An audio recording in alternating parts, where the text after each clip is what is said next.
Newly stocked on the shelves is box number 512 with your hosts Aeon and the Lioness, Black trans women, women, and excellent. and defying all life expectations. The show begins Now.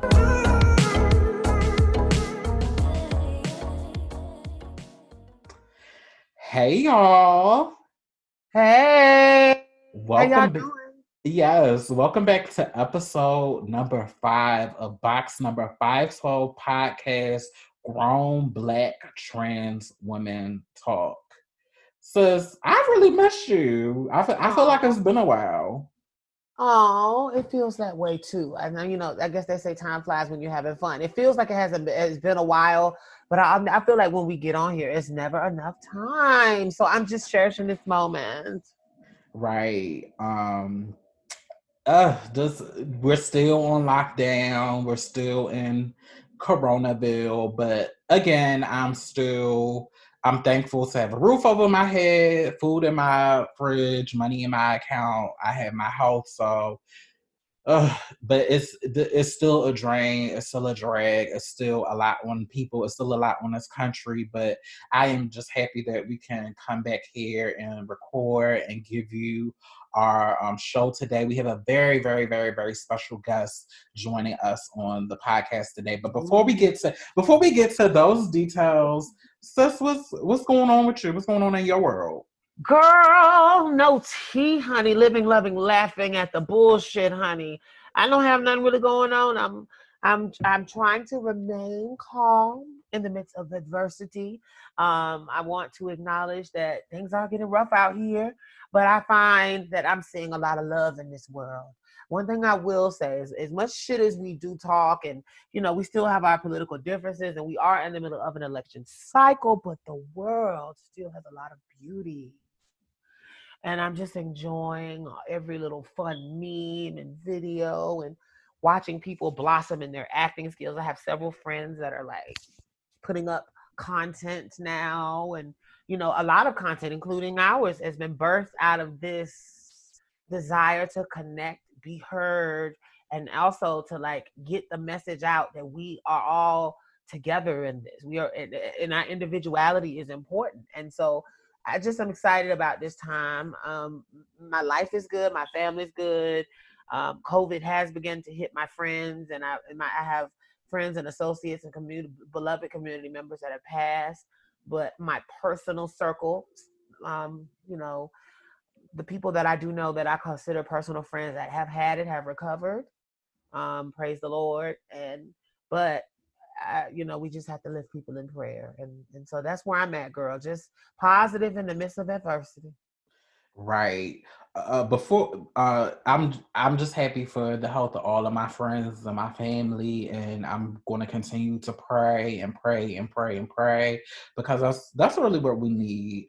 Before we get to my life update, just some news, and I think it hits me personal because of who I am and what we do here by Summer 512 by Summer 512 podcast. Girl, did you watch Sister Circle?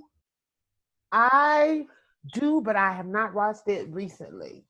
Okay, because they just announced today that Sister Circle is canceled. So No, Sister, ma'am. No, yes, now, bitch, wait. How?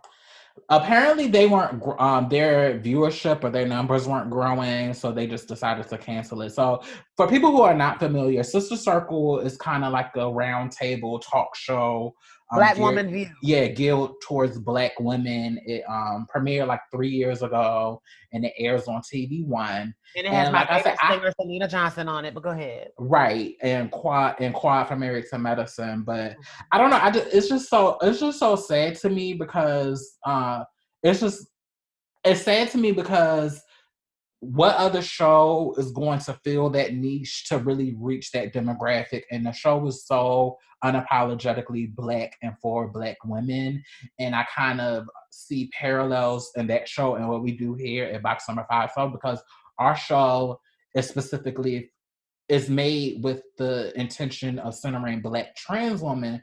So it's just like how how much mainstream did you really want it to be if you're supposed to be centering those people? And it's just really sad that every time we get something for us, because it doesn't appeal to the masses, or because the numbers are not growing the way executives think they should grow, that there's no value for the show and there's no place for the show. And that's part of the reason why I'm so happy we're able to do this podcast, because we are the executives of this podcast and we don't have to answer to anybody, and we know what works for our community, and we know the community needs to hear our voices. They need to hear our stories. So, but I just think it's real. I just think it's real sad, and it does a disservice for the community. What are your thoughts on it? Yeah.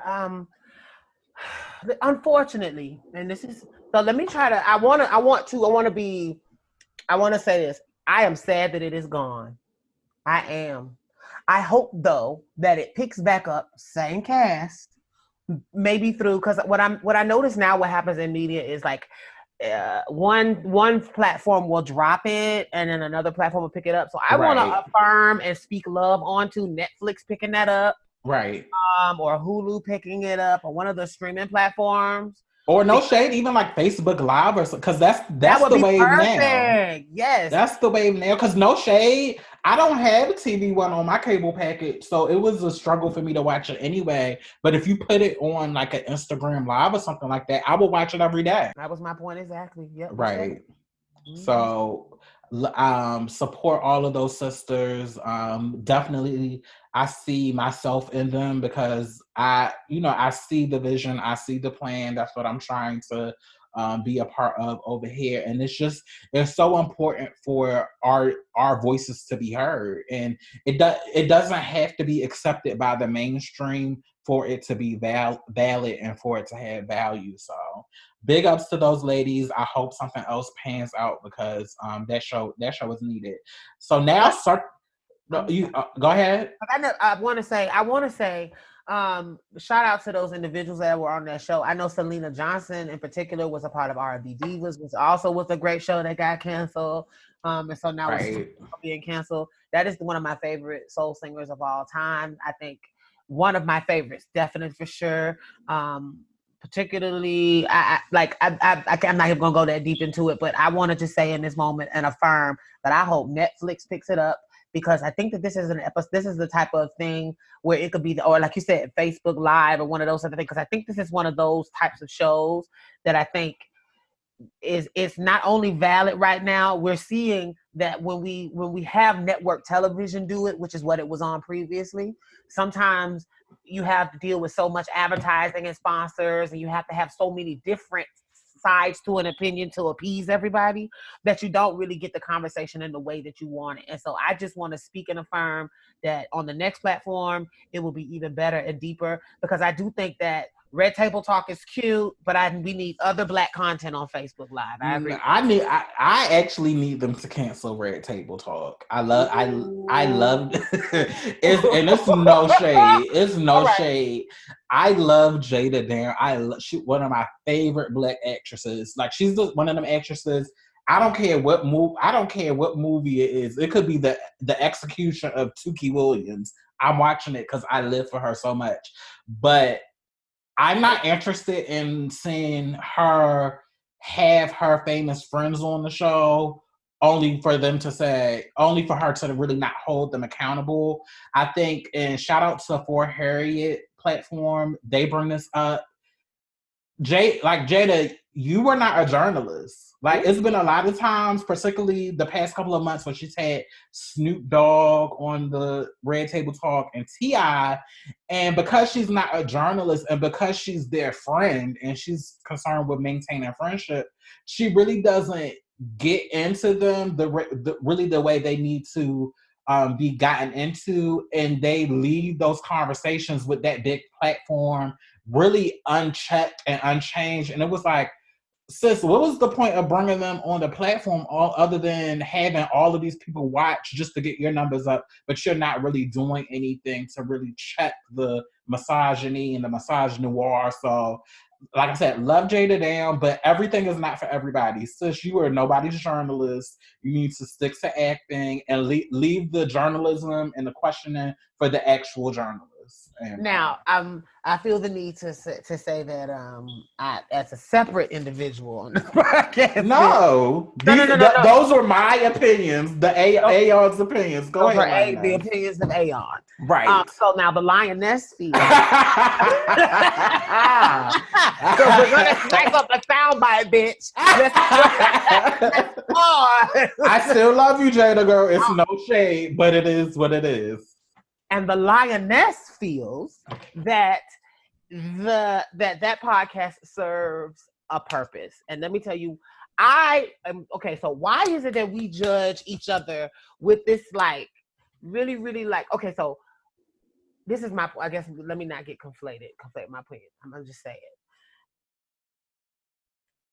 I see how white people have their shows that they can go on to promote their friends, the Ellens of the world, right? Right. The people that you go on the show, the nighttime television of the world, the Jimmy Fallons, the whatever, they can go, they have some place to go where they can tell their story, but also kind of get their ego stroked. They, white people can get a Barbara Walters, they can get a whatever, they can find a way to massage a situation, and they have shows where they can get their point of view out without feeling like they have to be confronted. I want to reject the notion that every Black television show has to confront all of the issues related to Blackness.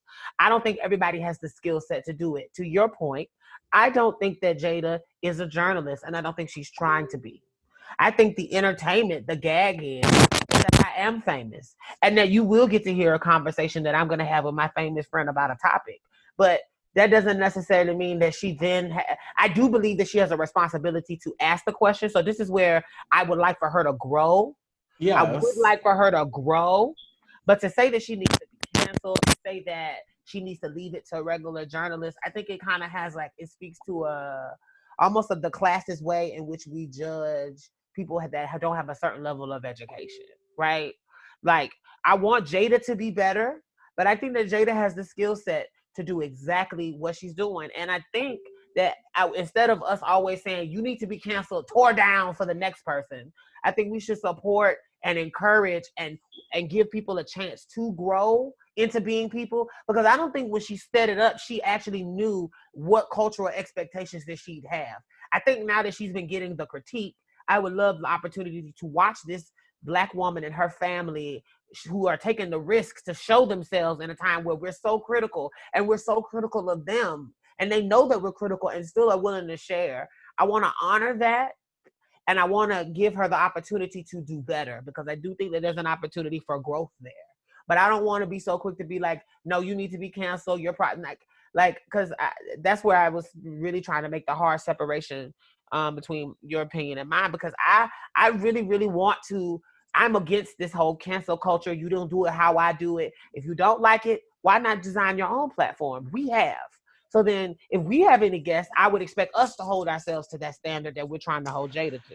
But I don't think that, I think that it's easy to tear somebody down because in their platform, because these are their friends and they're giving us the opportunity to see their friends. So for example, Brianna, if I had a show where I had a hard-hitting TV show and you said something fucking crazy, but you're still my friend, bitch. The goal, fuck this interview. Fuck what everybody wants to see me do to you.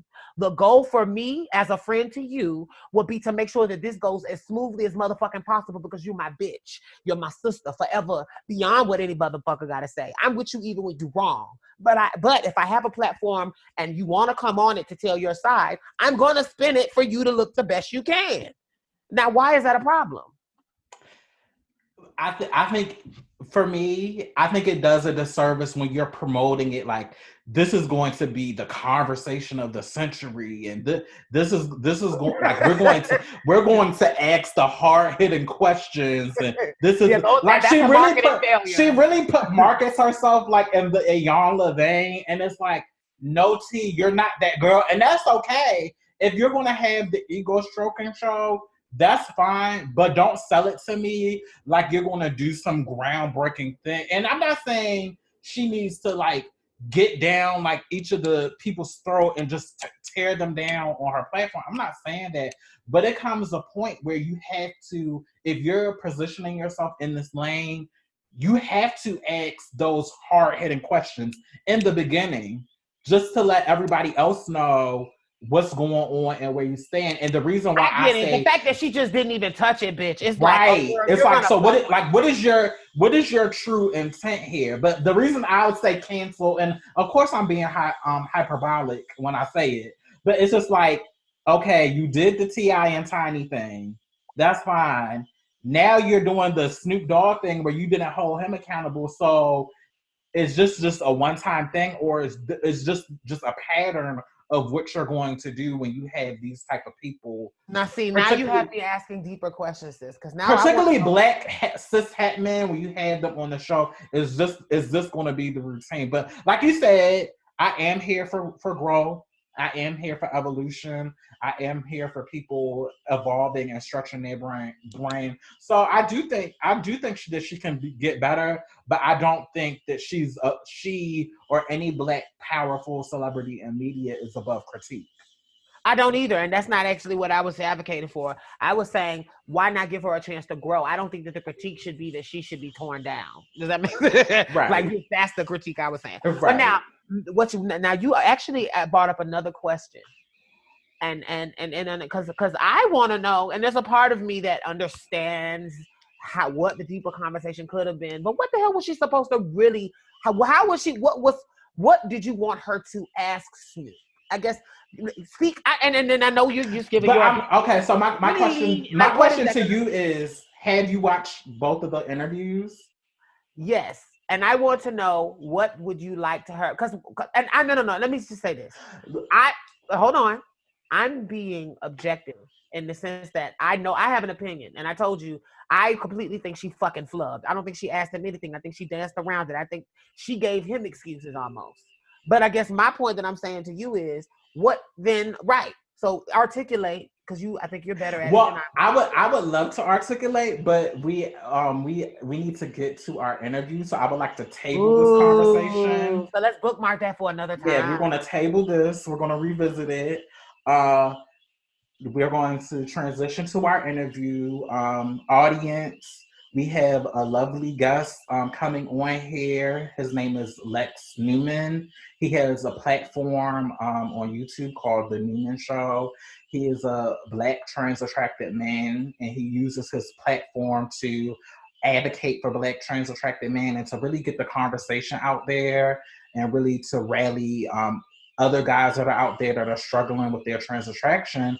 And he was now we're going to interview him. He's agreed to Yes. do an interview with us. And ladies, I hear he's attractive too.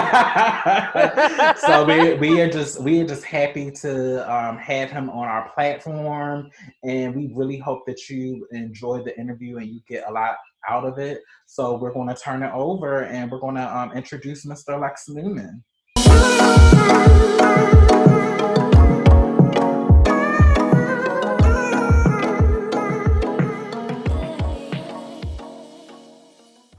Welcome, Lex. Welcome to box number 512. Thank y'all so much for having me. No, thank you for coming here. Thank you for we are happy to have you on our platform. Yes. We really like the work that you're doing as far as the Trans-Amorous conversation. So before we get started, we just want to have you introduce yourself and tell our listeners about your platform and what you do. Sure.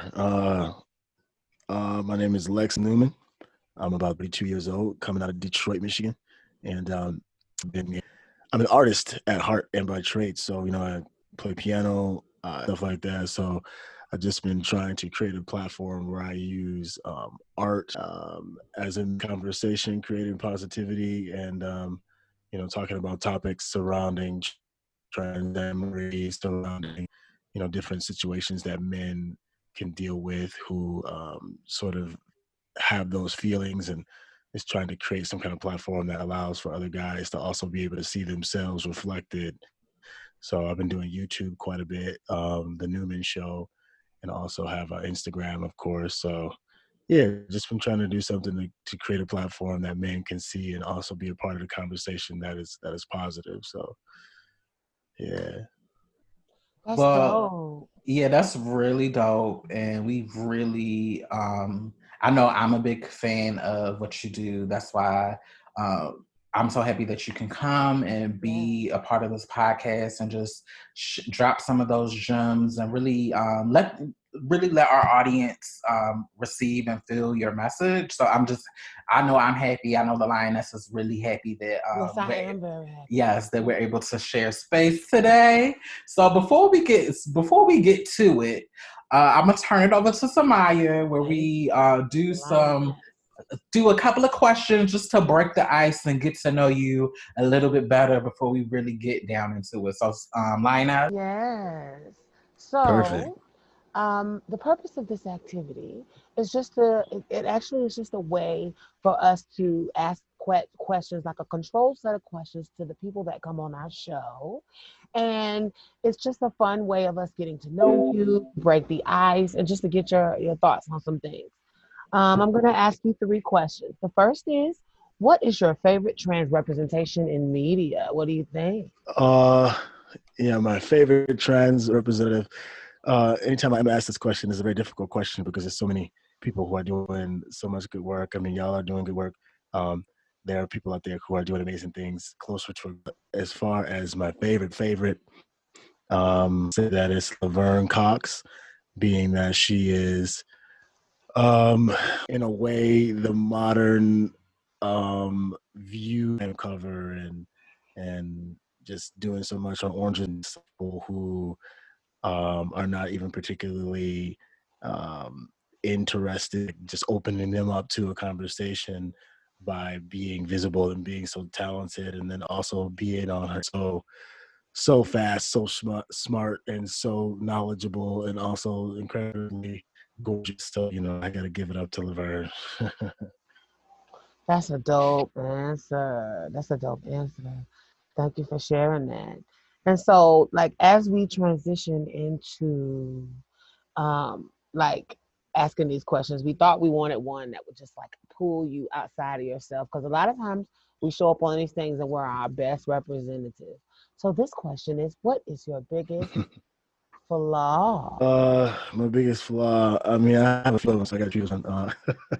My biggest flaw. Yeah, usually I think of probably I'm a very emotional based person. Being a Cancer, born in July, so I can tend to be emotional sometimes. So I mean, it's one of my big weaknesses. So take that as you will. I think we all have our flaw. I think being sensitive is a sign of being an empath too. So maybe that's why you do what you do. It's because you are sensitive and you vibrate on that frequency. That's kind of dope. And then Yeah, I resonate with last that. For sure. hmm last but not least, if you could get anyone to play you in a movie, who would it be and why? Hmm. Yeah, that's so many good people. I usually try to think of a black actor because I have in the past I've said like Jude Law because he's known to play some pretty cool characters. But I mean, I fancy myself to be fairly suave and debonair, so I'm gonna have to go ahead and say Idris Elba, mostly because he's Idris. He's able to handle a role that requires for you to be smooth black gentleman, and I couldn't describe myself more perfectly than that. Smooth black gentleman, But I huh? would like to play myself too. That would be fun. Ooh, that would be dope. Smooth operator. We heard Sade. Mm. I have a suggestion, of course. I think that By all means, let me Michael hear it. Jai White would really do you justice, because there's a lot of similarities, the muscular physique, the chocolateness, the overall attractiveness, and the great acting. So I'm just putting it out there. I also think Michael Jai White could give Idris a run for his money. But this is your life story. You get to cast the characters, but That would be a good one too, Brianna. He does. Yeah, I'm a fan of Michael. Sounds very Sure. disciplined. You sound very disciplined. So I think maybe Michael Jai White would be nice. Yeah, But I try to be. Yeah, that would be great. I'm very much a fan of his, so I would love to see how he pulled it off. So for our last question, and then you can answer this in however, but it's an either or question, and you don't have to elaborate if you don't want to. It can be, you can look at it from any point of view. But the question is top or bottom?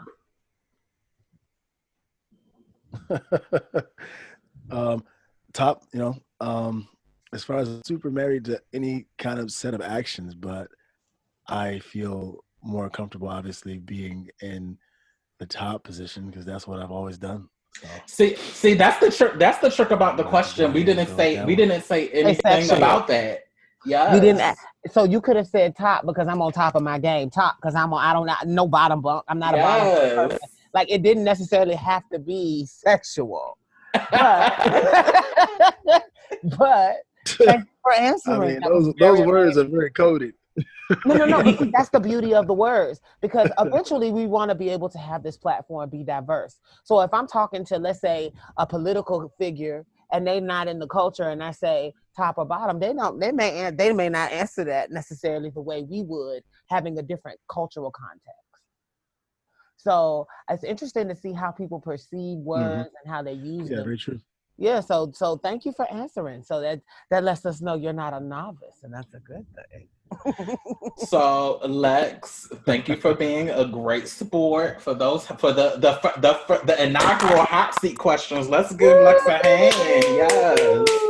So now transitioning from the hot seat questions, now we're going to go to the main topic of the show.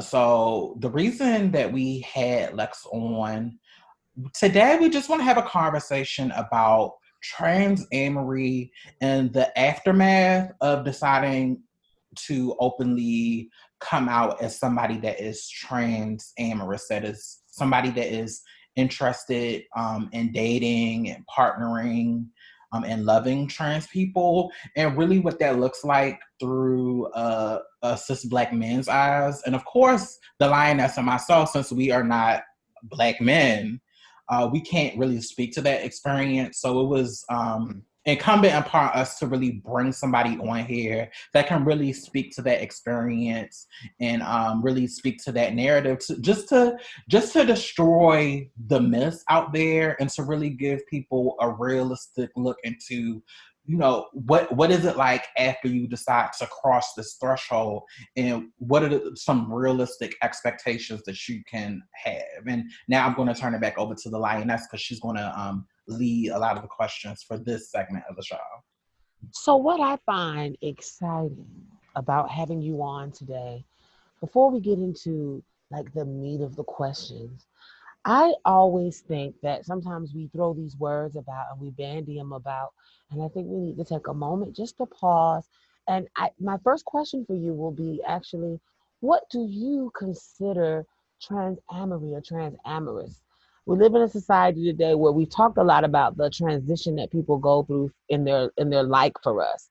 But there are these terms, trans attraction and trans-amory. So my first question to you is, what is trans-amory to you? I mean, words are just words, right? But I feel like you could feel a myriad of ways using language that is completely unique to yourself. But trans-amory, that is the word that I feel that I resonate with the most.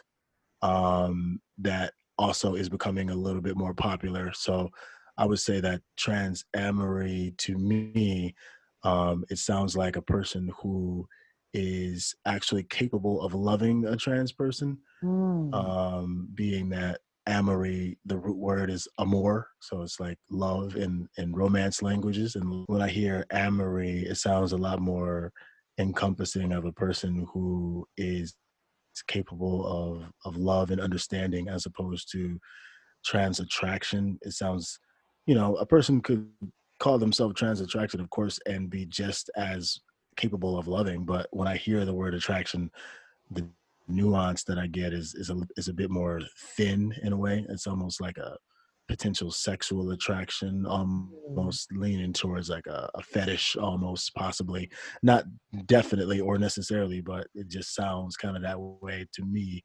And I have also heard other people kind of think of it in that way, so they kind of are averse to hearing people call themselves that or use that term. So yeah, transamory, I feel like someone who is able to love a trans person, whether that be, you know, male or female. So That's interesting. I think that's a very interesting take on the word. The idea that a more love is connotating you have at least gotten to the place in your mind where you can conceptualize a relationship versus attraction, which I feel like in our society today, particularly now that there are visual examples that are diverse more than they've been in the past, I feel like attraction, anybody can be attracted. I don't think you necessarily even have to even go through the step of being with a trans woman and could still call yourself attracted. But being trans-amorous, like you were saying, I like that term because, and I like your definition, the idea that it is using the romantic language version of amour and love that is tied to something deeper. So that's very dope. Thank you for sharing that. Thank you. So our next very welcome. question for you, and this is where now we're getting into thinking about what, because we really wanted to deconstruct trans attraction, the myth, but then the after effect. So, and how that infect your life. How did you begin to think about what that would look like? So let's take me back to that moment where you've gotten to this place in the world where you've met a woman and you like her and you think that she's someone that you deemed worthy in your past, that you deemed worthy of introducing to your family, or you at least got to the place where you said, oh shit, this is me now. What did that process look like? And what was your strategy for the actual process of you? I guess I hate to use the word coming out because it implies that you were hidden, but rather, what was your process to becoming the very open man that you are today? And if you don't mind sharing a little of that with us. Hmm. Of course. Being too long winded, but basically, I'm from Detroit, Michigan. But when I was about 21, maybe closer to 22, I ended up moving to, and I was there for a little bit, and then different issues with visas, settling, like moving to Korea. But it was being cities, like being away from where I grew up, being like so far away from everything that I had already known, and like doing my best to create that for myself by traveling there. I just got the opportunity in a way to kind of reinvent myself. So Mm-hmm. instead of having to be subject to like whatever people who knew me from, you know, basketball days and playground days, I wasn't as subject to their idea of me because I was in this new place. And I don't think that you have to go all the way to Japan or something. Like you could go to two towns over, or you could go to another state. But I just feel like going to another place really helped me to Mm. reinvent my being over there, were part of the LGBT community in different ways, and not even like specifically looking for them. It was just a girl that she ended up becoming queer questioning and kind of lesbian questioning. So then I had a friend that I was able to talk to about things that were under the LGBT lens, and I was able to talk to her, and I was about 23 years old, and that had been the first time that I had ever mentioned to anybody ever in my life anything about trans anything. So it was just like this amazing feeling, and I always explain it. Like it almost felt like breathing for the first time. Like I didn't really realize that I hadn't said that to anybody up until that age, but when I finally did, it just felt so good. So it was just like, how do I how do I continue this feeling of like feeling Mm. free, like feeling honest and feeling like I can just talk and be.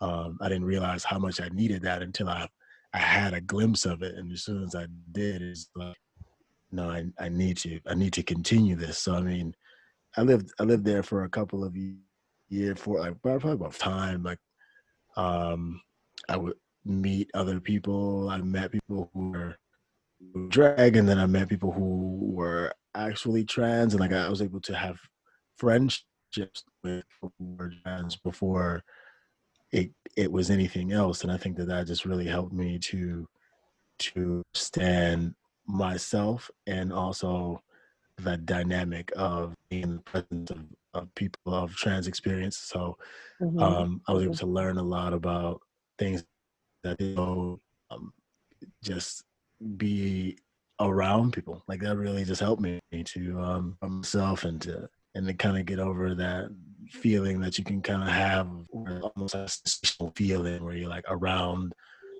trans people and you're like hyper attracted and might be look at it from a sexual lens or something like that. Like I was able to be in a space where I was able to learn without having to be in a position where it was about that. So that really helped me.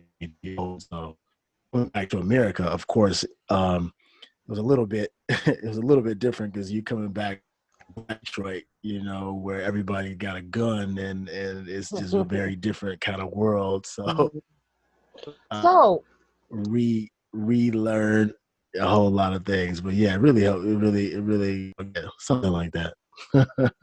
thank you. So yeah, I think that's an interesting experience. I like the strategy of of being able to feel like you needed to move yourself from one situation, from the situation that you were in, or rather not that you moved yourself, but you took the advantage of the opportunity life presented for you to be able to move someplace else, and you were able to be more authentically yourself. And I think that's a great strategy that I feel like more people don't talk about. Like even for us trans folk, we need to get out of your environment and introduce yourself to people as your chosen self who don't come with this preconceived notion of who you are.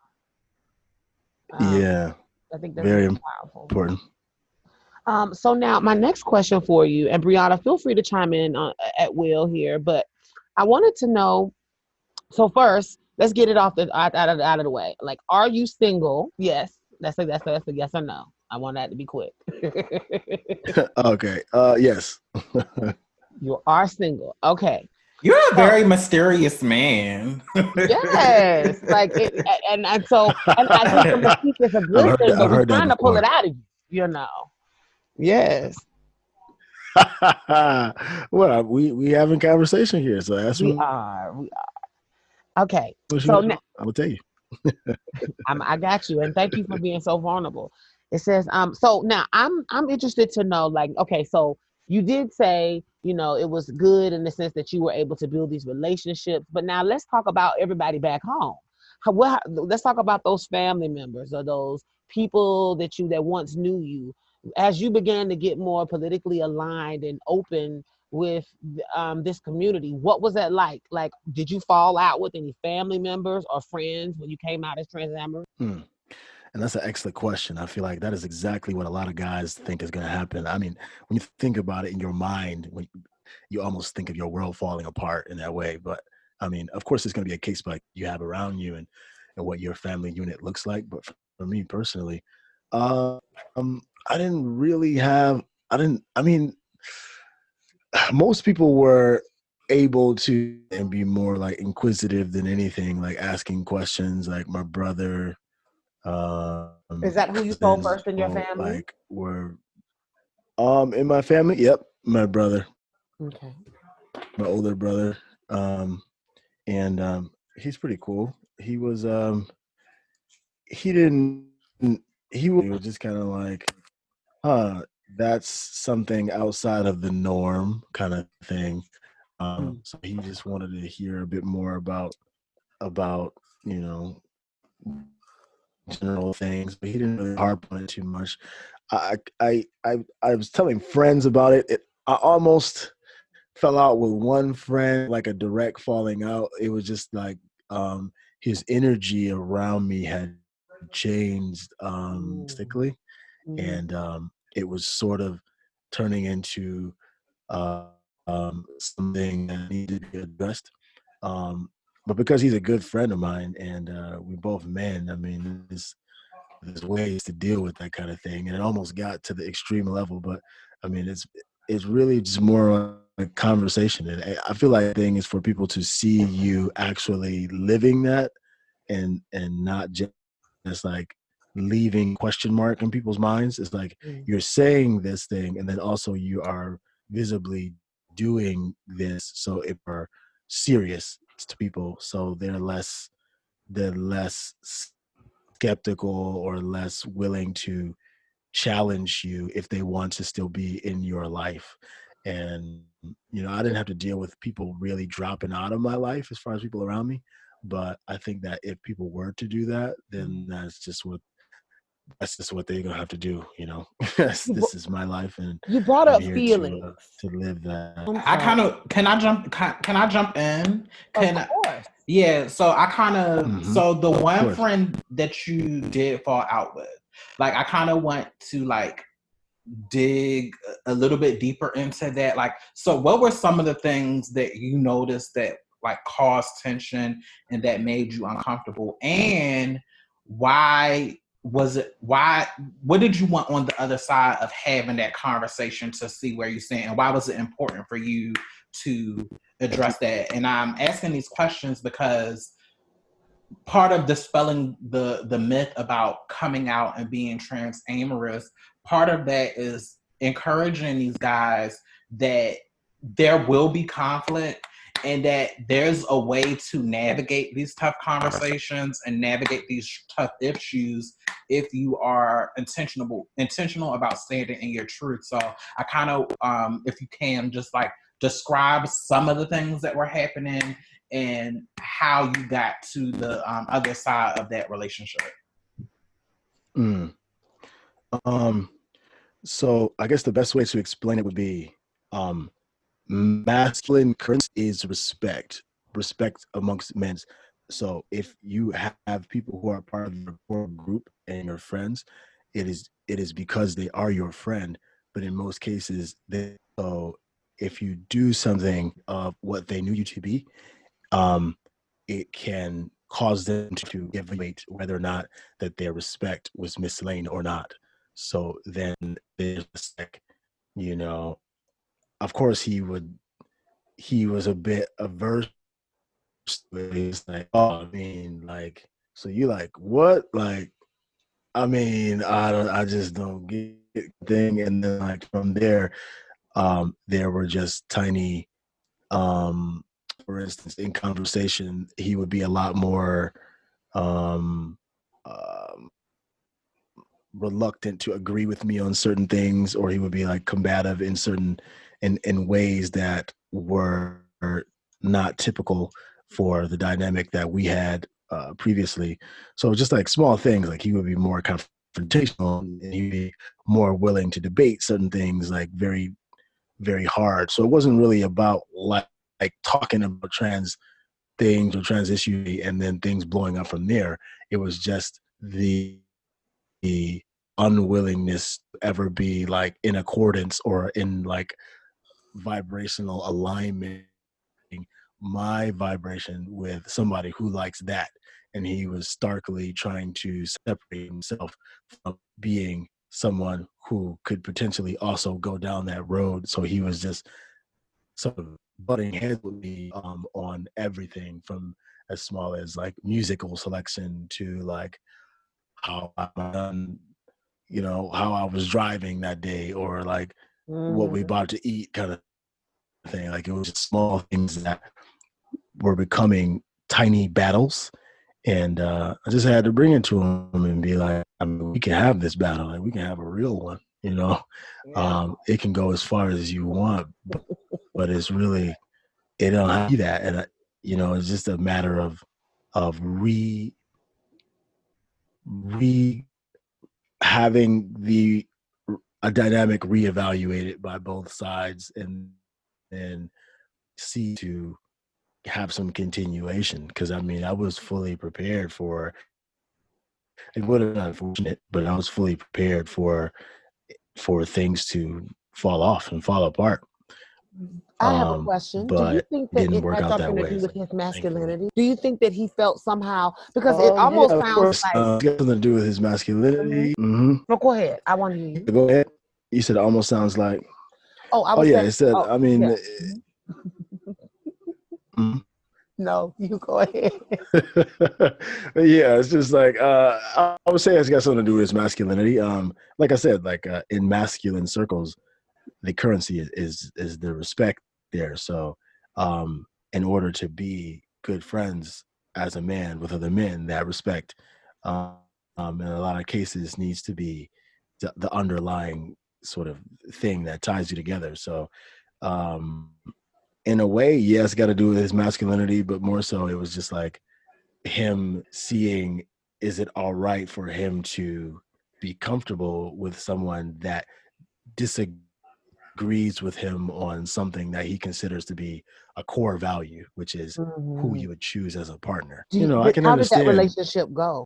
It ended up like we were hanging out a lot, and then I was telling him more about that, and then we were having problems, and we started hanging out less. Um, then he moved away. Then I went to visit him a few times, and while I was out there, I was shooting with people and meeting with people because I also do photography. So I shoot a trans beauty awareness project. I guess you could call it movement. And I was in California shooting for that project called Femininity, and he would see how serious I was about what I was saying, and eventually, because I am his friend and we had the mutual respect through art and him seeing me use art in a way that was still at the same level that me as an artist creates. It's just that I'm using it in this way now. So eventually, it just kind of realigned. And we're really cool now still. And sometimes, of course, he still like says some little joke shit. But I mean, that's kind of like what guys do. We kind of bust each other's balls and Hmm. push each other back and forth, kind of. So it's never like out of malice anymore, as much as it previously was. But sometimes, even if it does come up, then a conversation can be had. I mean, I'm really not afraid of any kind of conversation because I can understand that it's something that people may not understand. So that's just part of the game. Yeah, yeah. So also, so then now I think with this friend, that's a good example of how a way that you can go through an issue with someone, actually confront the thing and not let it fester, and then actually get to the other side of the friendship to where even if it evolves and the relationship is different, the relationship still exists. So that's very powerful, very, very powerful. Yeah, I'm glad it turned out that way. So then I want to really get into, so then a friendship I find is, it tends to be low stakes than a family member. And so like, if you can think back, I know it's been a while, but if you could think back, like before you decided, I'm going to bring this back to my real life, back to the US, back to my family, and I'm going to have this conversation, like even before you had the conversation with your brother, what was that anxiety like? Because I feel like a lot of men are there. They've gotten to the awareness that they love us or that they like us a lot. They may even have been in a relationship or been around trans women that have inspired them to want to date them, and may have even done it. But that process of like melding the lives is where a lot of relationships fail.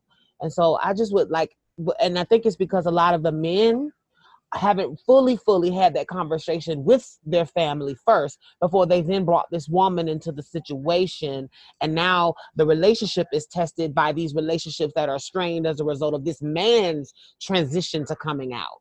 So I want to ask you, before you told one person, what was that anxiety like and how did you process that, and how did you get the strength to be able to tell someone? But like, did you experience anxiety?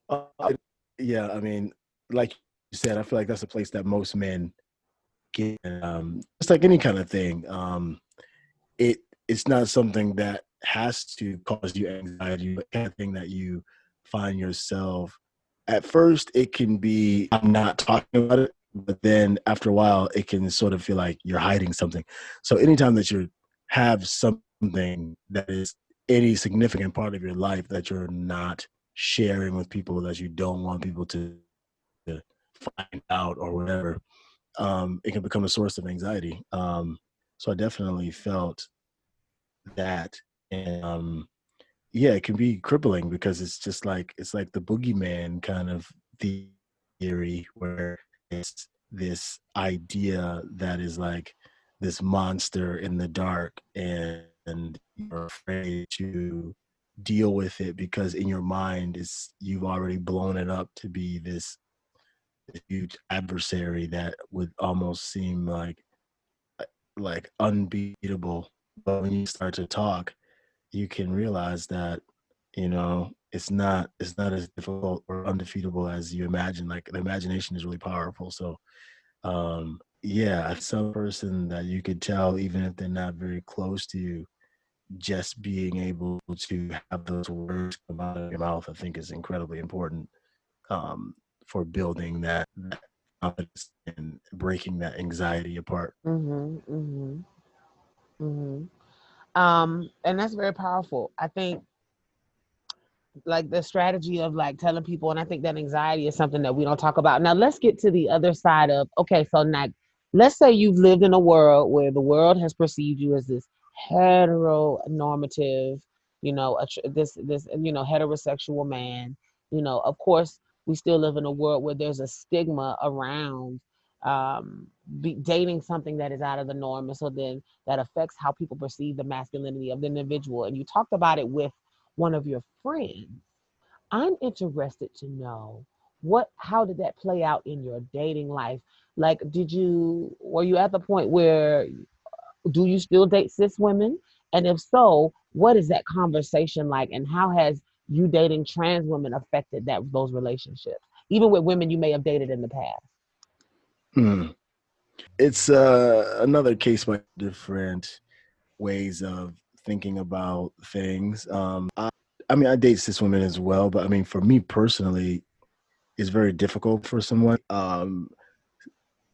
without knowing because of my social. So if they have my Instagram or they have my Facebook or they have YouTube or anything, they kind of are what they are, what who they're meeting and who I am. So I really to create this almost like resume, if you will, so that I just vet every person and hope that they just got it or whatever. I wanted it to be visible so that any person who is close enough to still be talking to me in a romantic way would already know like pretty much that's a part of my life. So those people are not, they don't really have a problem with it. But I mean, people that I did before me questions and stuff. Um, and they just wanted to know, of course, what the sexual dynamic looks like. Or um, I actually was married in Korea for quite a few years. So um, telling my wife that ex-wife was in the beginning, she definitely had no real qualms. She just looked at it as almost like something that you might want to look at on video, but she didn't really see it as being.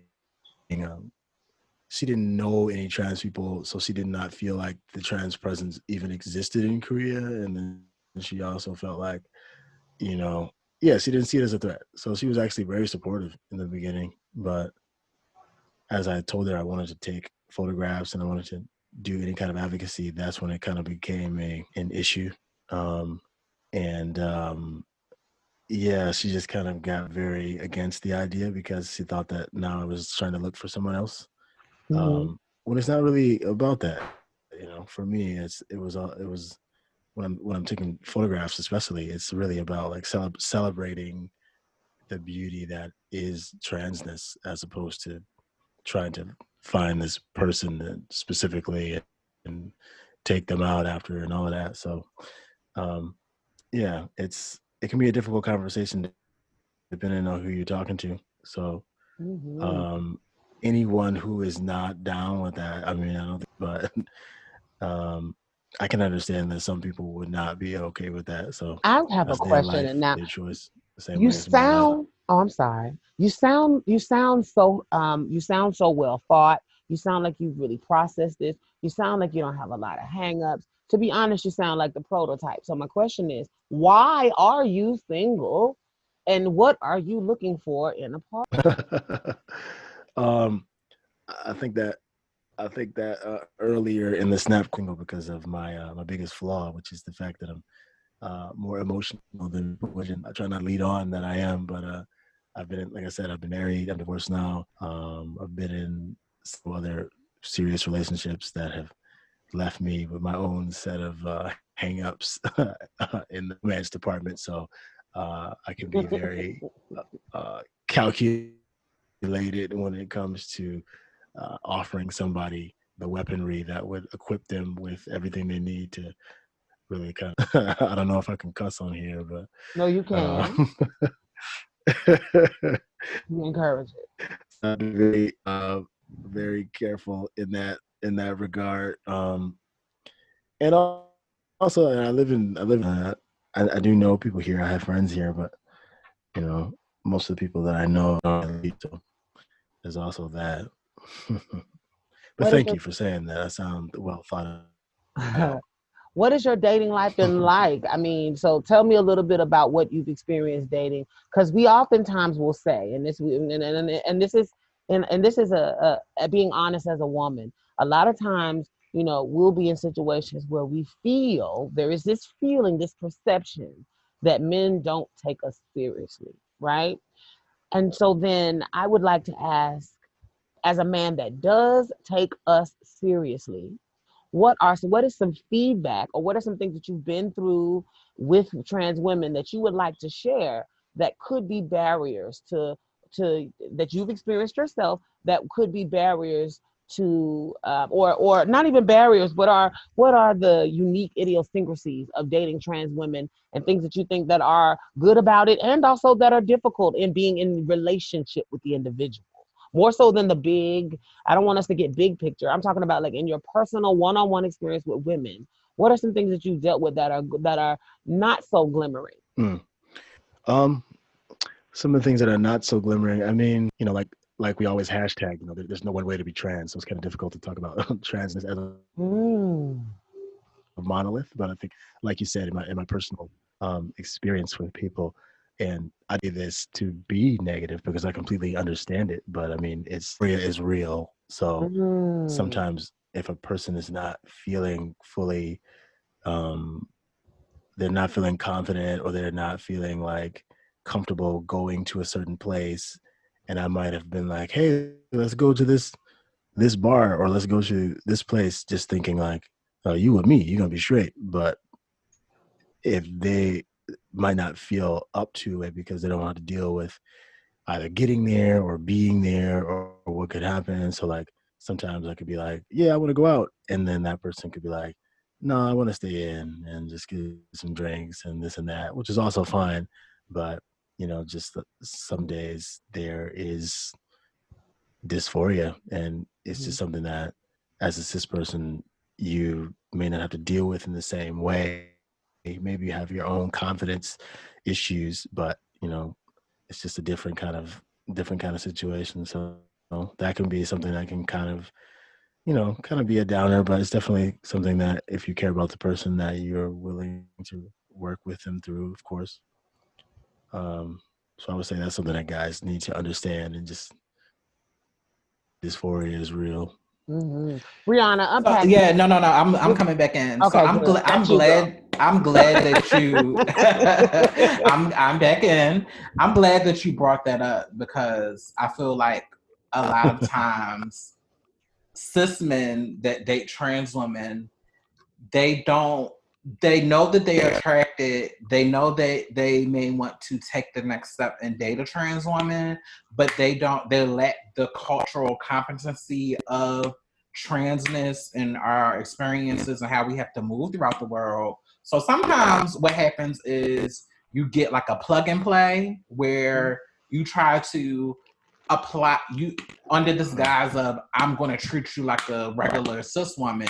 You try to apply that to a trans woman, and if you're not aware, you miss so many little things along the way that make this trans woman unique, and you miss out on really being there for her, or really being attentive to her needs, especially as it concerns her transness. So getting to that, what are some ways that you have attempted not to ease somebody's gender dysphoria, because a person can't do that for a trans person, but what are some things that you've done or some things that you have practiced to let a trans person know that you are supportive of them throughout their dysphoria or throughout their discomfort? Because a lot of times when trans women are dating, you know, you have to work through a lot of past trauma in order to get to the place where you're finally ready to date. So what are some of the things that you have done as a partner or as a suitor to really let a trans woman know that you're there for, that you're understanding, or you're willing to take that walk with them? I think that depending on the person, I mean, I feel like a lot of guys in that situation might try to shower her with compliments, like, "Oh, you're so beautiful. Oh, you're so beautiful.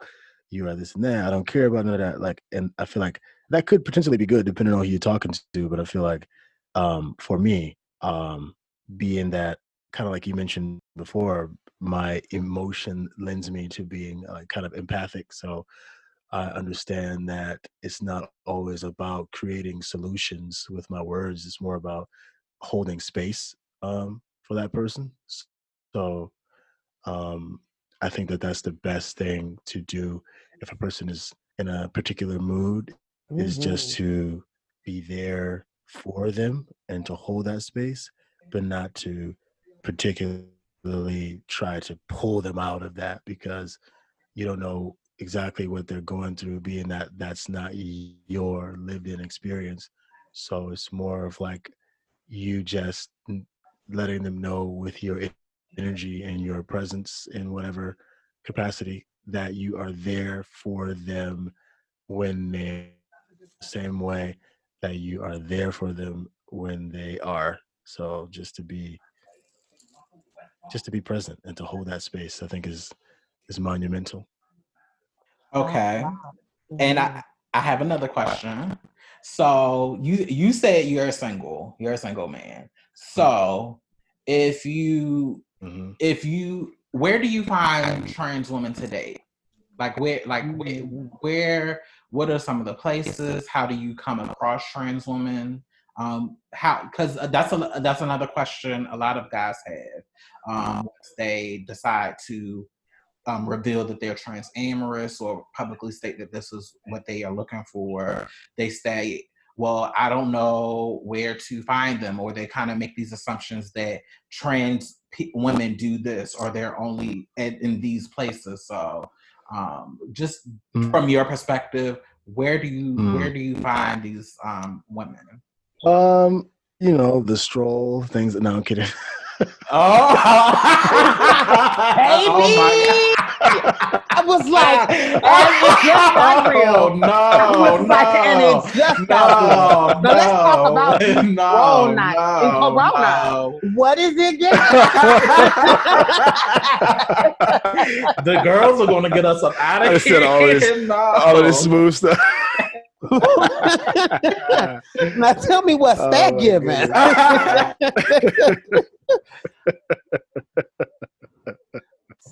I love that you have a sense of humor. That's No, dope. I mean, the internet. Yeah, I like to try to laugh. It's not. I'm gonna be serious, but yeah, I think underestimate the power of the internet. I mean, even on dating, it's called Hitch or one of those. I don't really use it. Tinder, or I think the best is Facebook and Instagram, because it's not really based on get to know someone and talk to them and kind of see their like what they do, like what their friends and stuff look like, and kind of get an idea of maybe it could be somebody that you could see yourself meshing with. So yeah, I think it's really good. I mean, there's like a lot of Facebook groups that are You know what? Yes. I was going to say, speaking of Facebook groups, like, I'm sorry. It's a delay, and that's why we're stepping on each other, guys. I'm so sorry. Have you experienced any oh, toxic you fine. within the trans-amorous men community or groups online? Like, okay, so you're a part of a lot of groups, and you're getting to see also like not just women navigate, but navigate in an ecosystem that has other men like yourself that are engaging with them. And I'm sure you've observed behavior in the ecosystem that you may not necessarily align yourself with. But particularly when you're in conversation with some of these men, how are you able, are you experiencing any toxicity in the conversations, in the groups, in community? I don't know if I can say it's toxicity. It's kind of like any kind of men's group where you have certain people who have either been in relationships and got burned or have attempted relationships to the best of what they say is their ability and have not been successful. And then you have people talk about their sort of trials and tribulations associated with the failure in their love life. So sometimes you can get people who are talking in a way that is definitely not happy. But I don't think that I could say that I've seen much toxicity. As a matter of fact, the group that I'm in the most is called Trans-Supportive Brotherhood, and it's pretty closely moderated. Like it's right in the rules that this is not the place for, you know, Excuse me, I'm sorry. misogyny in general, or just like being negative or toxic. So it's a safe space for men to talk, but like you can say whatever you want, but it's not. It's made very clear that it's not a place for just like bashing or like real toxic rhetoric. So I really enjoy that sort of moderation. Yeah, you know, you get guys at all kinds of different walks of life that are just trying to figure things out, and mostly about the best, like different situations that they've had and how to how they feel about it, and then getting other people's opinions, which I feel like is really important. You know, because sometimes you can feel alone in this. Opinions can help you to kind of make sense of your own ideas. So, Well, let me jump in only because I feel like toxicity can take many forms, and sometimes it can be overt, and then other times it can be covert. And I feel like the reason that we particularly included that question is based on my experience. Like I said, I'm not in the group, I'm not in that community, but a lot of times I feel like with a lot of the trans-amorous men, first I feel like that trans-amorous men, not all, but some of them can hold like conservative views about women in general, and particularly trans women. And when you have guys that come together, sometimes they can say small stuff that's really indicative of misogyny towards women and how they feel Brianna, that. Yes. one moment. There's something popping. Is that you on your end? Oh, sorry. That's me. I'm sorry. That's me. I had something in my hand. Gotta remember to keep stuff out of my hand. No. So getting back to what I was saying. Sometimes it can be covert. Like I was just having a conversation last night with a trans attracted man who was we were in conversation, and he was saying that he can't date a trans woman that, quote, for lack of a better terms, act too gay or don't act like real women. And sometimes I kind of see this pervasive thing where trans-amorous men are getting women that come from that culture or come from that culture of Black queerness, but in order to partner with them or to date them, it's kind of like, well, if you want to be over here, you have to get on my level. Or you have and to. it also comes off too, Brianna. I'm sorry, just to agree with you. And it also comes off too very much like, in order for you to be deemed worthy, not just to me, but to uphold my masculinity, your femininity has to show up a certain way. It's almost like we're being judged as not women, even though women come in all forms of expressions of masculinity and femininity, if we don't fit this hegemonic, very narrow definition of what a woman is. And I feel like that misogyny is really prevalent sometimes in the men that like us. Is that what you're gonna say, Brianna, too? Yeah. So I'm saying So then that leads to me asking, well, have you seen any small things that could be like, maybe this is something we need as men that we need, or you guys need to interrogate further, or something that should be on the radar as the trans-amorous world and the trans community, specifically the trans woman world, come closer in, together as part of the work that we're doing? Mm-hmm. Good question. Yeah, thank you.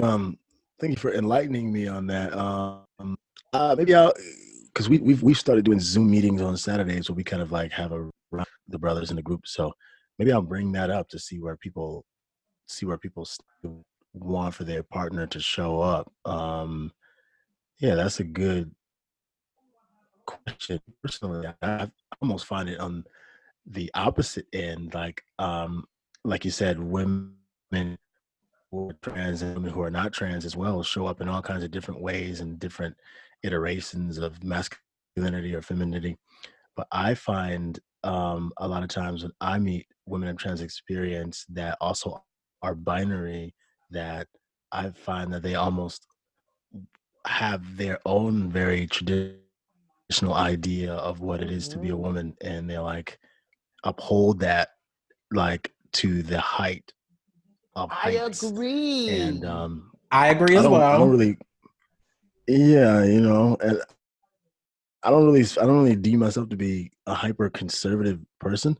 I think a hyper conservative person generally is not openly trans amorous. So I feel like even in that, it kind of is indicative of my being a bit more open or liberal, if you, I don't know what word you want to use, but definitely not completely Progressive. conservative. So sometimes it can be a bit difficult when I have someone who's very conservative, or is trying to uphold a super conservative lifestyle, because then that would force me to have to be like hyper conservative as well. So I kind of feel that on the opposite end. Well, But yeah, I'll definitely ask the brothers what they feel about no, I definitely agree with that as well.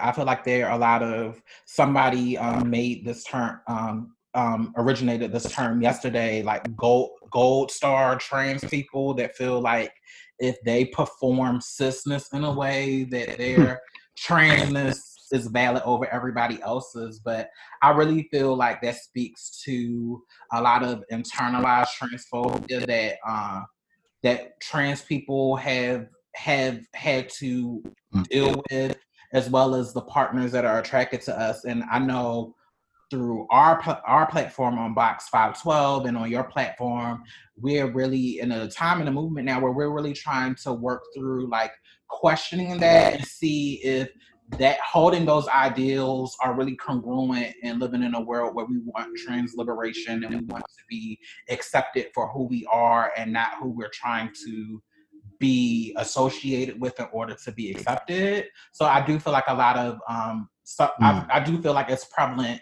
um, and we can project that onto our partners, especially Mm-hmm. when our partners are showing that they are attracted to us or they're showing interest in us for the very fact that we are trans, and they can feel it on our spirits and our essence. But because we've been taught to deny that part about ourselves or really hate that part about ourselves, we kind of project that transphobia onto our partners. But to me, it just reminds me that there's work out there still, or there's still work to be done, and there's still a platform for us to really have these conversations and really get in front of each other and really challenge each other on the things that make us uncomfortable and make. For sure. Yeah, I'm so glad that you said that.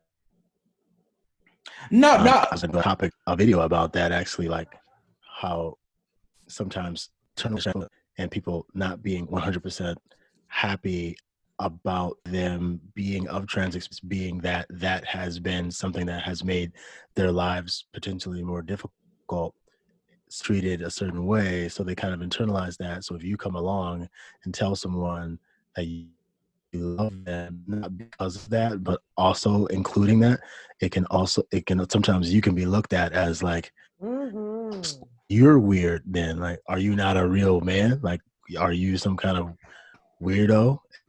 And then Right. like goes And that like speaks to that chaser or like, dysphoria. any other kind of word where it's kind of negative. And that speaks to that Delicate dysphoria you spoke about. conversation. Yeah, I'm sorry.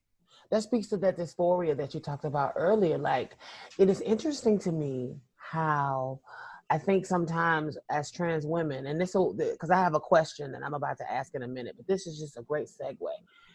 It's interesting to me how sometimes I feel like as trans women, we will have this feeling about ourselves that makes us feel, I guess, like if anyone, I don't understand why anyone would love me because I'm not even trans attracted. Because there are trans people who are not even themselves trans attracted. So then I don't even get why you like trans people. And so then, you are someone that has been very open and very like out, you've been very public about your attraction. Have you ever had a transgender partner discourage you from being open about your advocacy? About advocacy. Or like side eye you that you're so No, aware, or may judge you for going to a drag show or knowing drag queens, that kind of oh thing. yeah.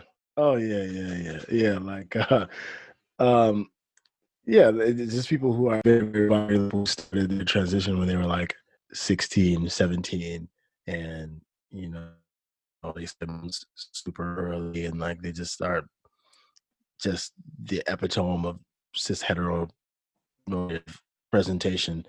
And I remember I had a trans flag in my backpack, and I was gonna go to this one bar. I just had my backpack on me because uh, I had my camera with me, and I remember this person was like, "You take the flag off of your backpack?" Like they're gonna look at you like you're some kind of bati man, like because it's like a lot of Jamaican like island presence.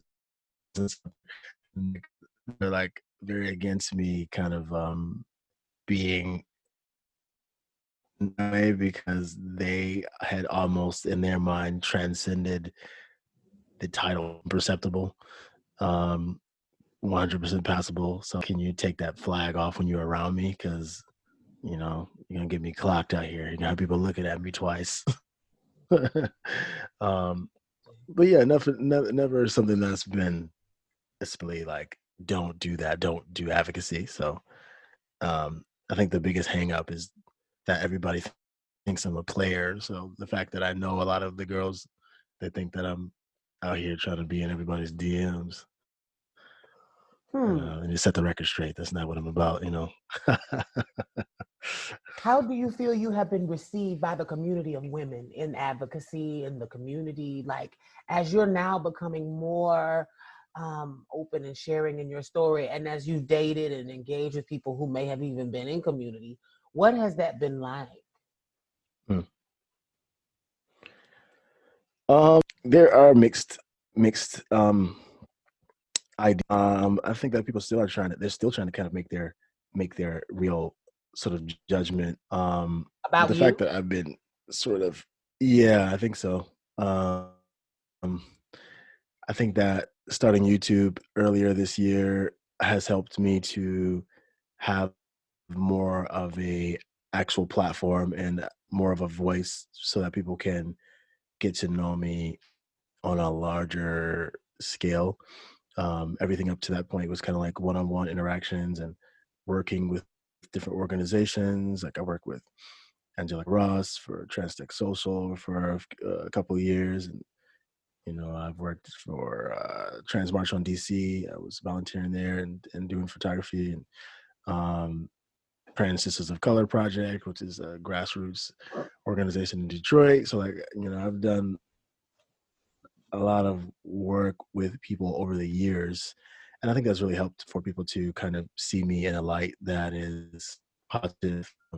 Not that I'm doing it for that reason, but it's the person that donates time and is visible and is able to position himself in the rooms that help them to have the language that is necessary to have conversations at the kind of depth that they need to be had. They're going to be like made more mainstream. So I mean, some people just see me as a man, though. They just see me as a man or trade or any kind of title that kind of takes away my identity. It's kind of more like what is it that Octavia Saint Laurent said? She said, "I think that all men are dogs. It's only a matter of time until they start barking." So I think that some people have been harmed by men and hurt by men. And I've heard a lot of stories of Black men being the the the bringers of violence and death to especially Black trans women. So I think there are some people who still have a certain apprehension with me, and that's completely understandable. But all I can do is just exist and be as open as possible and as real as possible. And how I'm being received, I would like for it to be positive, but if it's not, you know, I'm just here to try to do the work. So I'm not taking nothing personal. Hey y'all, this is Aeon. Thank you so much for listening to Box Number 512 podcast, Grown Black Trans Woman Talk. And we just wanted to come in the middle of the episode to remind you to subscribe to our episode, rate us, comment. All of those things matter to us. Follow us on all of our social media platforms. And also, we would love to hear from you. This is the Lioness. And I'm here to tell you today to email us your questions. Yes, honey, yes. On all of our social media platforms. And we would also like for you to know that we enjoy you. Now, we're going to tune back to Box Number 512 podcast, Grown Black Trans Woman Talk. That's right.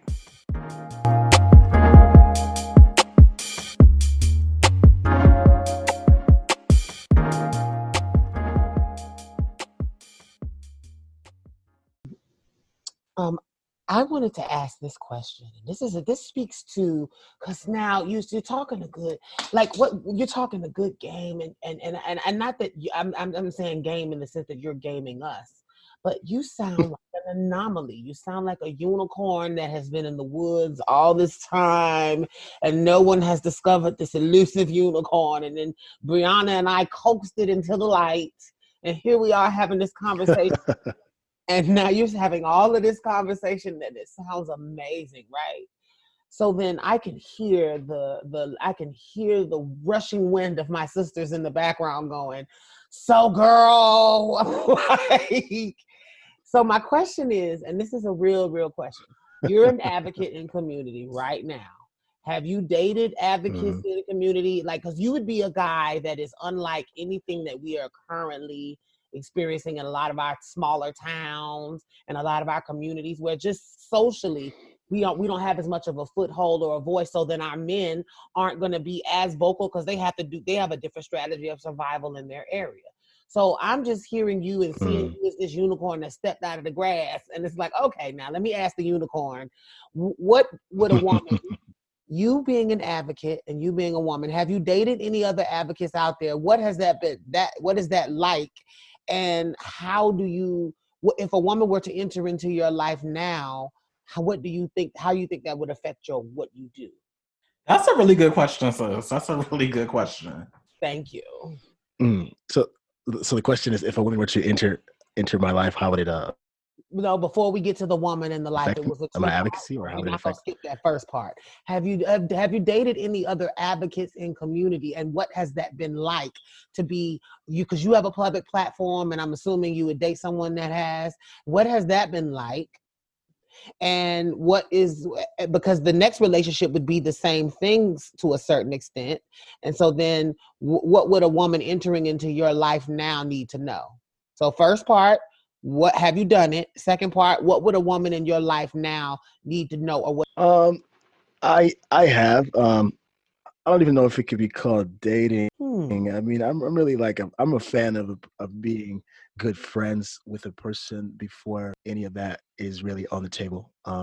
But yeah, I'm with other people who do advocacy, and I think that is really good. I really enjoy anyone else could not do this, but I really enjoy someone who has their points and I out and very sharpened, so that when we are having just conversation, maybe like over couple of drinks or something, it can be like a very riveting and involved and like um, educational conversation for both of us because we both are bringing like a lot of lived in experience to the table and just like coming from obviously two different sides of the coin and helping each other to understand things. So I think that that would be the main thing that I would enjoy for them to have intelligent conversation that pushes me to also have to think outside and think deeper, not just like surface level. You today kind of thing. Like I really enjoy intellectual stimulation, almost like on a sapio level. Um, and I think it's also important for a person to more, more or less be comfortable with, like to have some confidence. I don't know what to call it because I know a lot of people. So like I know women who will see a guy that might be trans or attracted or whatever, and I've heard women say, "I'm not gonna accept any friend requests from anybody that has more than two mutual friends with me, because that sounds like a chaser, and I don't got time for it." Whereas with me, like you could probably literally find me on Facebook and it'll be like, "Oh, this person has 74 friends in common." So I would need a person to be able to understand that exactly that we have friends in common. It's not like every person that I got on my list, I'm in the DMs trying to make it happen. It's just more like, no, I know this person, or I met this seminar, or I met this person here, or I know this person through this, or I worked with this person. So it's like The purpose of us asking that I would need question. somebody that's I'm sorry. I thought you were done. I apologize. It was a pause. no, you're fine. I feel like I'm always okay. So Hold on. Let me jump in because I was one of those girls that used to give that. I would like to say I've evolved from that, but that also speaks thank you for the to testimony, sis. Go ahead. no. I used to be one of those girls like if he has more than two girls on his friend list, I can't do it because he's a chaser. I can say I've since evolved from that. That's not no longer part of my ministry now. But that just goes back to the internalized transphobia, painting everybody with the chaser brush. So now I only give that if you have more than two trans friends in common and you have no profile pic or all of your pictures are memes. Because that's somebody that's trying to run around. If you're somebody that it's like a real face, oh yeah, and you're really engaging, like it's no problem with you having multiple trans friends or being familiar with community. Because I know for me, once I get into a relationship with my next man, I want to be able to bring you around community and it be no tea, because I want you to love the community just as much as I love the community, because I want you to show up for these issues. Not only because you love me, but you love the community that I'm a part of. And I think girls lose sight of this. Like I don't want to have my man or my friend or whatever over here and then have my trans community over here, and the two never intersect. Right. And I think that was what I was going to say. The purpose of us even asking the question on how you see yourself and a woman entering into your life as an advocate is because I think we need to really confront the unfortunate reality that we are a minority and a minority within a minority within a minority, depending on how many other parts of you are unique.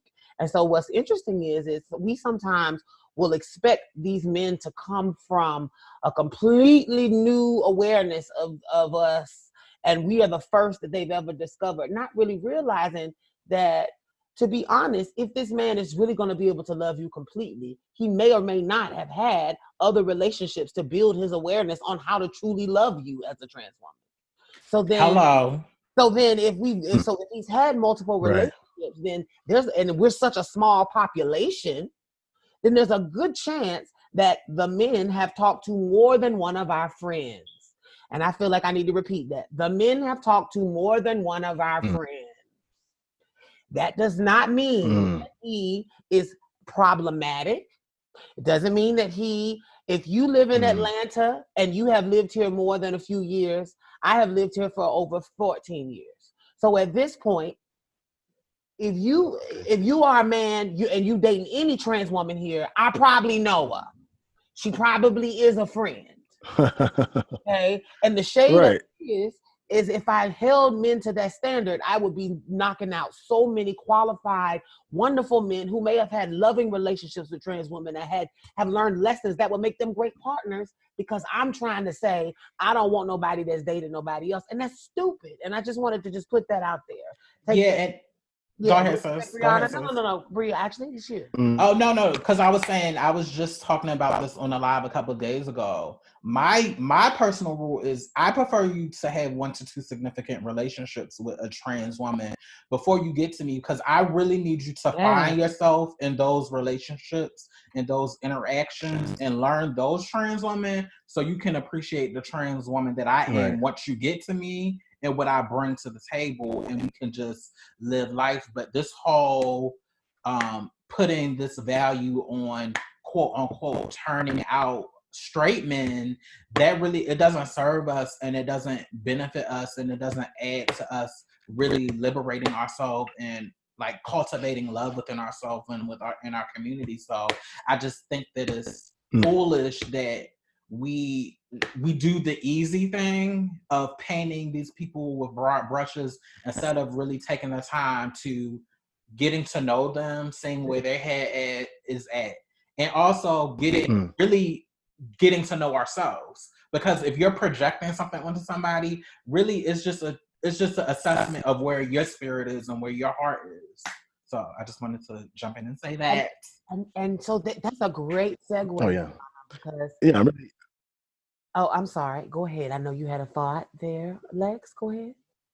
I was just gonna say really quick, I'm really glad that we got to have that are kind of new to the group. They come in and they say like, how many girls are you allowed to date before you are a chaser or before you are no longer able to be seen as dateable? Like that's a question that comes up a lot. And it can be difficult that if you only get like one chance, maybe two, where it's like you dated one person and like you said, the community is it's fairly tight knit, like you said, especially in one city. If you live there a couple of years, you're going to know somebody that knows almost everybody. So it's like if one person has dated one person that that somebody knows, it's like it's very improbable for them to just I agree with everything y'all was saying. Like where with no prior history with anybody ever, and then in a position where he's done the work to be able to have a loving relationship. So some people rule guys out based on that criteria, but it's a very high. Hey, this is Aeon, and Aeon is currently looking for her forever. So you can date as many. I have no number limit. I need you to date them all and learn them all, because once you get over here, I need you to have all that stuff in check so we can live, laugh, and love. And you have worked through all of your trans attracted. Who am I? What am I? Does this make me gay? How I'm gonna tell my mama? You have worked through that by girl number 10, and we can get the show on the road. I love that psychology, and I was the same way, Brianna. My question now I have this actually isn't this entire what you said, Lex, was a great segue into my next question. And now that the unicorn, and we're calling you the unicorn for this segment because you're the miraculous thing that has stepped into the marvelous light. And so while you're here, I want to know now. You fully shed all of the systems of oppression that held you back. You've come to this place where you want to spread the good news, and so you're in this really evolved place, and that's great. I want to talk to Lex in the beginning, though. What was it like when you were in? Because what was your first? Have you ever engaged with trans women transactionally? And I'm not saying necessarily specifically for money, but have you ever engaged with trans women in a way that you know yourself you were not really trying to engage to get to know that woman in a deeper way?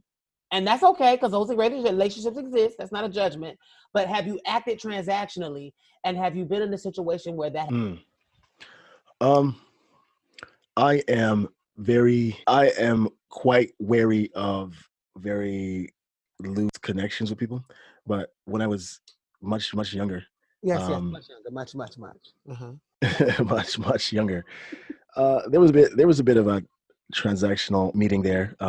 Like I said, I lived in Asia, so I may have been to Thailand. Oh, I may went have to been where to the the Philippines. scenery.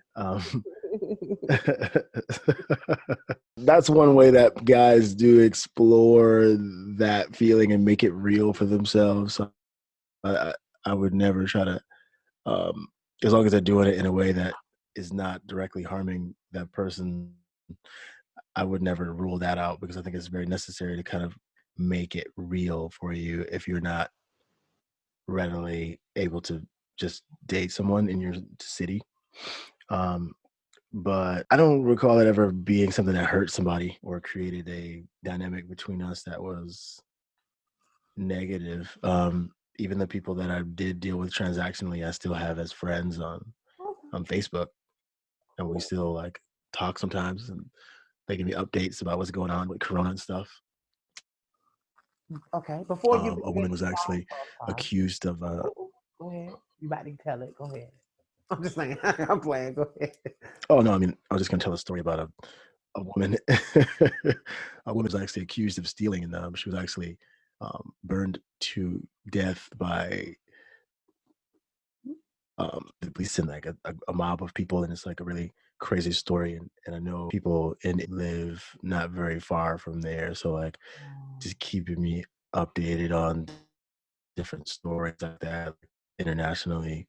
Um, so yeah, I don't think I've ever had a situation where I've messed up a relationship with somebody because of our dealings, if you will. Have you ever cheated? It broke up a little bit. Can you repeat that one more time? I said, have you ever cheated on anyone in relationships? I feel like there's a big, now the reason why I asked that, let me before you answer, there's a way in which sometimes men will go through a process where they're engaging with people, and even though we don't like to confront it, there is the reality that sometimes men are in relationships as they're coming to awareness that they like trans women.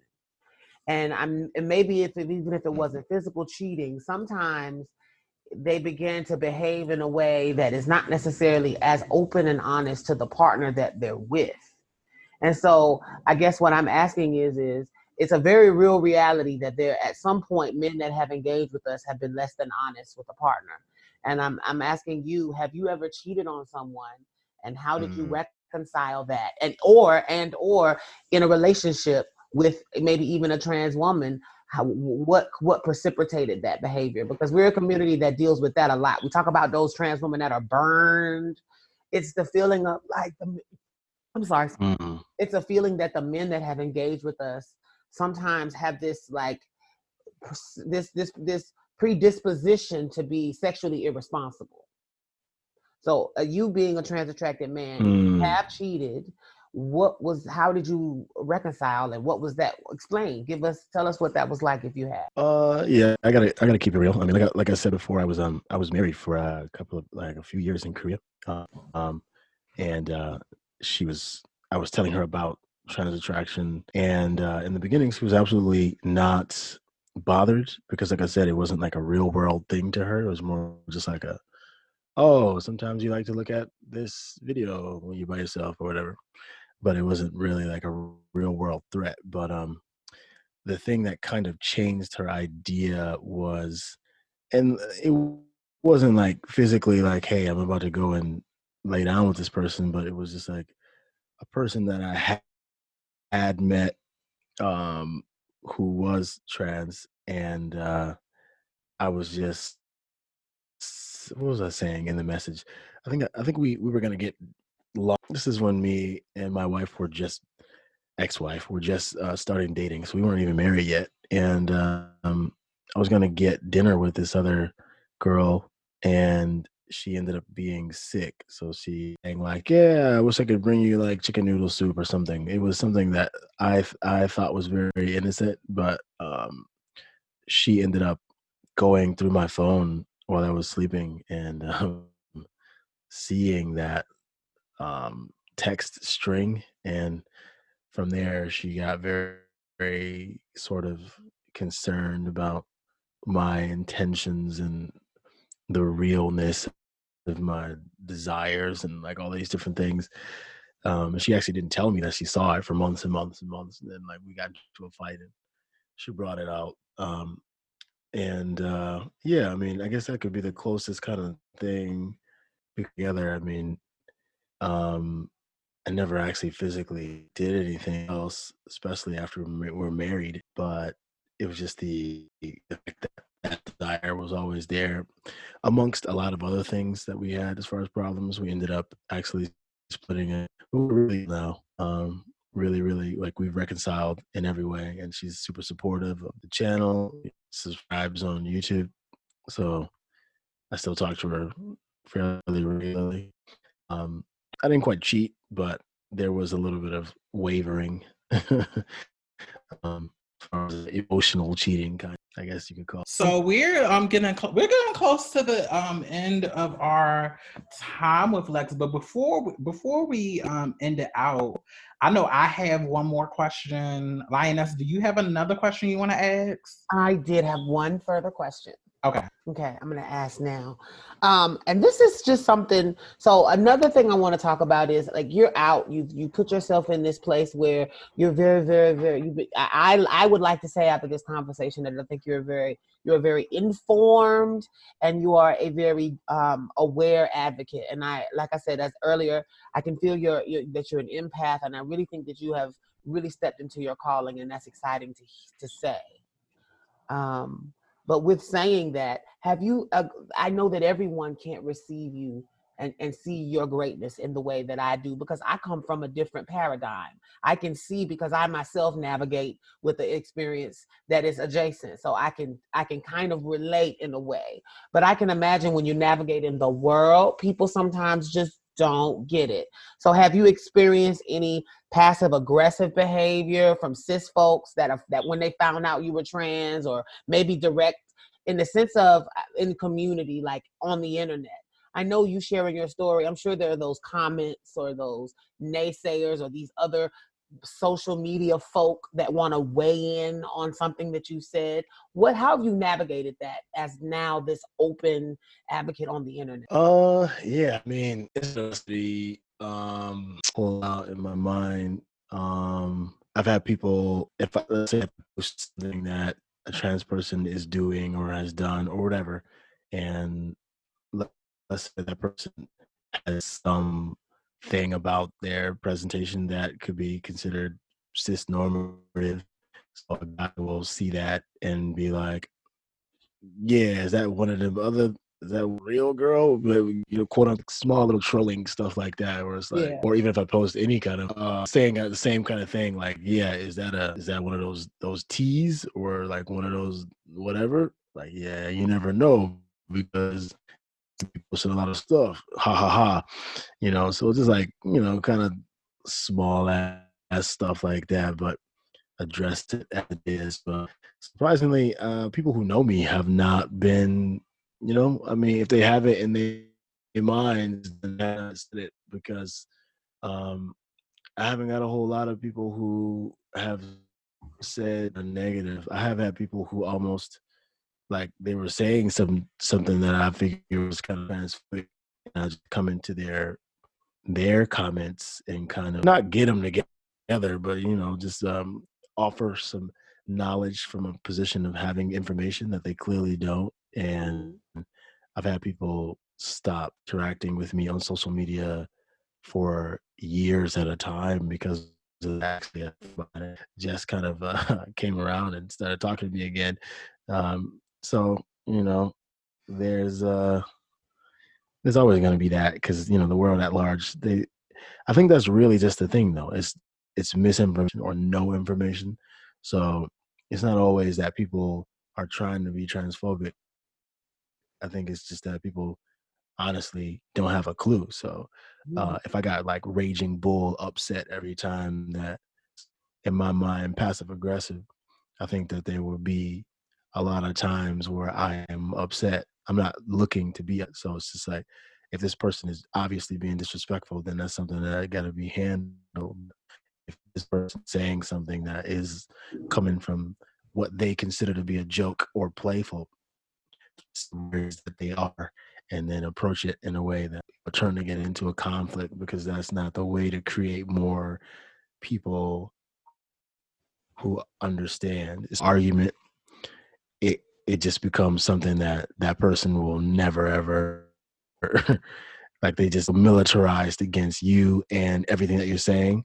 That is just not productive in any way, I find. So I come across passive aggressiveness, but I'm not really trying to always read that way. I'm doing my best to just see it as an opportunity to have a teaching moment that doesn't feel condescending, you know. So So I guess I will ask the last question.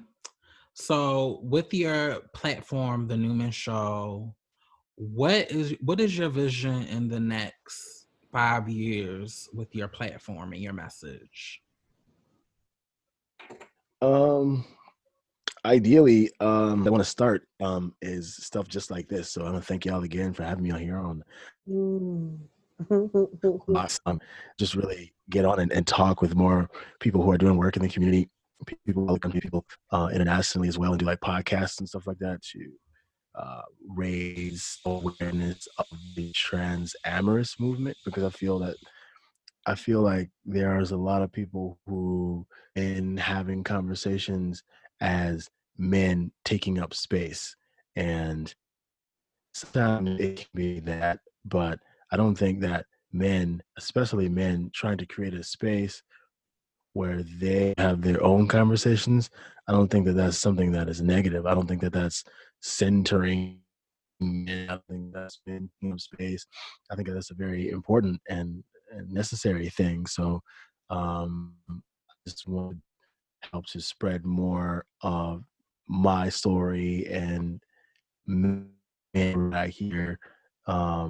So over the 5 years, I mean, it would be great to the news outlets like New Now Next, or like AJ, Al Jazeera, or like I know there's a writer by the name of Diana Tourget that does trans men's stories, and she talks about like these other guys who kind of write into her, and I wrote into her as well. So hopefully I can get on Vice and stuff like that. But yeah, I just would like to be able to eventually have round tables and seminars in person, and meet with other men who feel that way, to try to just create that community, just to create a space where other men can see some positive representation of being in this life of like loving a trans person. I think a lot of people equate that with their world coming to an end, and the media creates a lot of stories that can lend itself to that toxic ideology. But yeah, over the next 5 years, I just want to try to grow the messaging to make it even more simple and even more understandable and even more just relatable, so that all of the people who even have a smallest feeling, because let's be real, I mean, if you are attracted to femininity, you are attracted to a lot of trans people now. So a lot of guys don't even have any idea of what trans looks like. So they have like an idea in their head of, and all these other just misconceptions that are based on misinformation. So just want to grow the platform as much as possible, try to put as much positive and accurate information out there as possible, and be a representative, and yeah, see where that goes. Well, I think that is a great way to end this conversation. Coming out as trans-amorous is not the end of your world, but it is the beginning of a path to something new and to something freeing. So I think that is the perfect way to end this interview. Lex, I really want to thank you for taking the time out to sit down with me and the Lioness and just share space with us. I hope this is not the last time we work together. In fact, I know it's not going to be the last time we work together. And one day we will probably all be sitting in the same rooms with each other, Yes, sharing spaces, breaking bread, fellowshipping. So I just really want to thank you for taking the time out to come onto our platform and for the work that you do with on your platform through your YouTube show and through your art. And I just wanna thank you, Lioness. yes, I want to say that to you both. Thank you for allowing us to have this conversation by both of you being so present and so open. And Lex, it was our intention to create a safe space, to be a safe harbor for you to share your thoughts and feelings. And I hope that we achieve that today. And because what I feel you've done for us is a blessing. And I just want you to know that all of who you are and the anointing that you have has made room for you, and it will continue to do so because you, sir, are a great man. You seem to have really gotten to a place in your life where you are able to truly articulate your feelings and thoughts in a way that I think the world will be ready to hear. And so I'm just excited to know you and thank you for coming. And yes, we will definitely be collaborating further. Light attracts light, honey. So I truly believe that you're a good person and someone that is worthy of investment. And so thank you for coming. And so we're going to end the episode. Audience, make sure that you subscribe to our podcast or on our platforms. Make sure you are particularly following us on Instagram from time to if you follow us on Instagram from time to time, we will have Grown Black Trans Women Talk Live, where the Lioness or myself will get on live, honey, and we will break down the latest episode or talk about random topics. So you definitely don't want to miss it. So make sure you're subscribed, you're following. Also, make sure you're engaging with us. If you have any questions or comments, you can DM us, email us at box number 5 podcast. And who knows, we might even read your comment or letter on our next episode. So until next time, stay safe, wash those hands, and we will be talking to you guys next week. Bye. Bye. Thank you for listening to Box Number 512. And don't forget to subscribe and like all of our pages on social media. And don't forget to subscribe so you can see what we'll stock on the shelf next week. Bye.